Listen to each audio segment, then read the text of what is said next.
గురుగారు ఈ కాలంలో కూడా చేతబడి ఇలాంటివి వింటూ ఉంటాం. మరుగుమందు పెట్టారని, మనిషి పూర్తిగా మారిపోయాడని, అలానే గాలి సోకినట్లు ప్రవర్తిస్తున్నారని వింటూ ఉంటాం. వీటికి ఏమన్నా పరిష్కారం ఉంటుందా మీ దగ్గర? చాలా అద్భుతమైనటువంటి సమాధానమే ఉంది తల్లి. దానికి నివారణ చేసే ఒక ఆయుధం ఉంది. దీన్ని మేము ఎక్కువగా తంత్ర విద్యలో అందరు అనుకుంటారు బ్రహ్మహస్త్రానికి మించిన ఆయుధము లేదు అని అంటారు. కానీ బ్రహ్మహస్త్రానికంటే మించిన ఆయుధం ఏంటయ్యా అంటే పరమేశ్వరుడి చేతిలో ఉండేటువంటి త్రిశూలము. త్రిశూలాయుధము అంటే అపూర్వ శక్తివంతమైనటువంటిది. ఆ త్రిశూలాయుధంతో పోల్చే ఏకైక రక్షకంగా ఉండేటువంటి ఒకే ఒక్క బొట్టు ఉంది తల్లి. దాని పేరు అరగజ.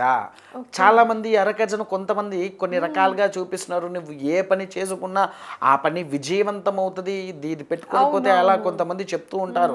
అరగజ వాడేది దానికి కాదు తల్లి. ఎక్కువగా నరఘోష, దిష్టి, లేకపోతే ముఖ్యమైనది అత్యంత ముఖ్యమైనది ఏంటిదయ్యా అంటే చేతబడి, గాలి సోకడాలు ఇవి ఉంటాయి చూసారా. అవన్నిటికి పరిపూర్ణంగా నివారణ చేసేటువంటి బొట్టేదయ్యా అంటే ఈ అరగజ అని చెప్పవచ్చు.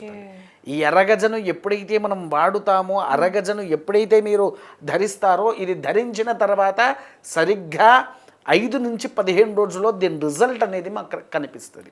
మనిషిలో తేడా కనిపిస్తుంది, ముఖంలో తేడా కనిపిస్తుంది, ఒక అద్భుతమైన వర్చస్సు వస్తూ ఉంటుంది. చుట్టుపక్కల ఉండే శత్రువులతో సహా అంటే మన జోలికి రానియకుండా ఆపేస్తూ ఉంటుంది. అంతటి అమోఘమైనటువంటి అపురూపమైన త్రిశూల శక్తితో పోల్చేటువంటి ఆయుధము కేవలం ఈ అరగజ.